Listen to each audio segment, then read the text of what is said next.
Hey, it's Greg Harrelson here with my good friend and partner, Brendan Payne, and we're coming at you again with some additional sales tips. And Brendan, today, or on this video, because we've shared a few videos today, but on this video, I want to talk about how the real estate process has changed.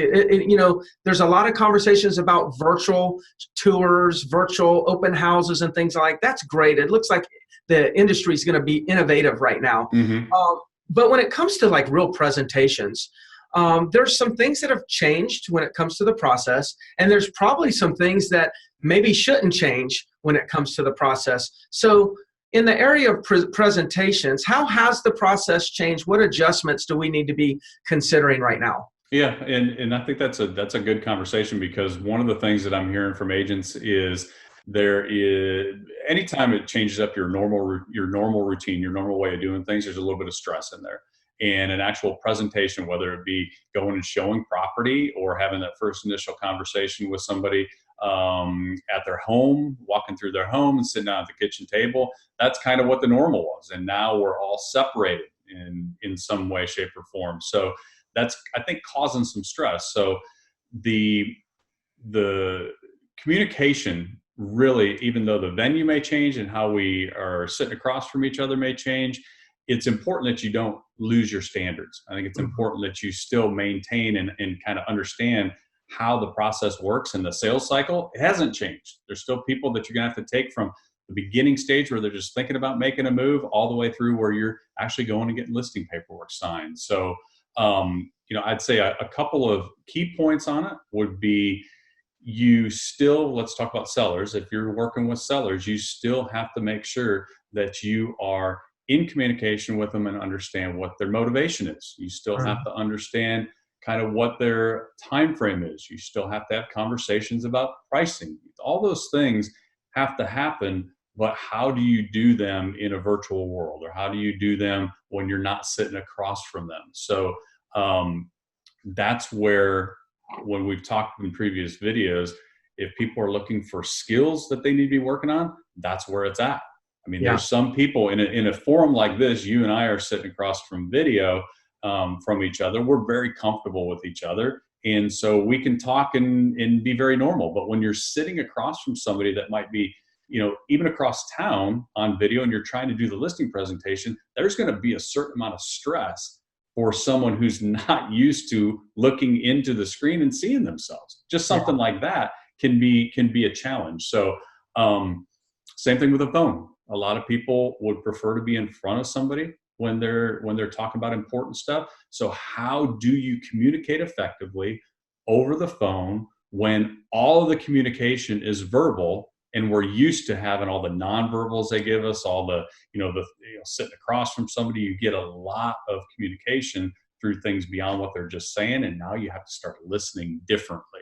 I guess would be kind of the bottom line. Does that make sense? Yeah, it's making sense. So as I'm processing what you're sharing, I'll go with the most recent thing you just said is over the phone. And so an example could be, I could be talking, let's say I'm talking to a seller and I'm sharing over the phone. Maybe we're not on video right now. I'm sharing with the property owner, hey, Brendan, look, there's been 5 sales within your community within the past 3 months. Those sales have ranged between $400,000 and $475,000, and there's some variance in the size and the condition of each property, in which of course correlates with the price that they got. So let's just say that I was to say something like that to you over the phone. I think it's important to, number one, to have a document or a spreadsheet in front of me, so I'm actually stating facts, but also letting you know. So now I understand that we're just having a conversation about this, and this is a lot to take notes on.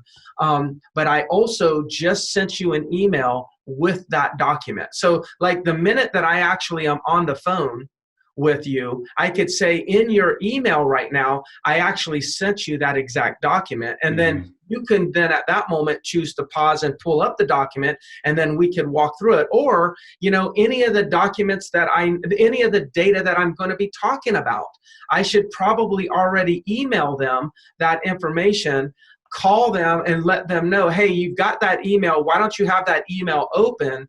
And then I can talk to you about it right there. So I think that would be just like using an old school phone.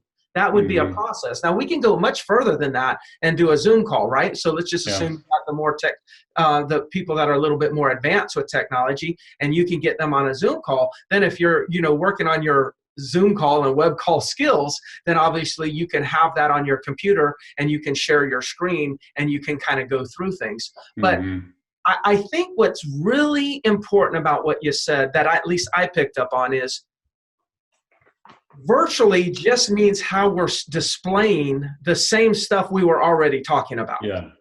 Like, don't cut corners because we're doing it virtual. Don't cut corners because you're not going to their house today. It's the same exact presentation. You've just got to figure out how to get that information in front of them so they're able to visualize and see what it is you're actually talking about. Basically going along through the presentation with you. Yeah. Yeah. And I think that, I hope that people understand that are watching this, that this is probably one of the top 3 or 4 skills you need to be working on right now, because this isn't changing right away. I talked to somebody today, and they were probably to the far end of precautions right now. Like, they hadn't been out of the home. Their home, want to sell the home. They hadn't been out of it and aren't leaving it probably until there is as much confidence that they're not going to catch something as there is uncertainty right now. So that's a long swing. Yeah. So they may be in their home for months. It could be. So right now we have to understand that there will be another time when we're on the other side, but the other side's not going to stop automatically. There's going to be this slow change, just like we've had this change happen. So work on that stuff, because Juan Martinez, we were on a call yesterday, our good friend out in Las Vegas, had a great point of, you're going to be talking with people who are going to be at different stages of this, maybe forever for the individual. So you want to have options. The options are, we can cover this in person and I come out and sit down with you. We could cover it over the phone. We could cover it through a Zoom meeting, one-on-one on video, stuff like that. You have to present options to people, because that's how everybody's going to be processing things differently. So if you're one-dimensional in how you've always felt comfortable communicating, that could be something that impacts your business going forward. You really have to be versatile in how you're going to be able to communicate and how you're going to be comfortable communicating the same thing that Nothing changed on what you know about the market. So don't let something that just is a lack of practice affect what you can do in terms of being successful.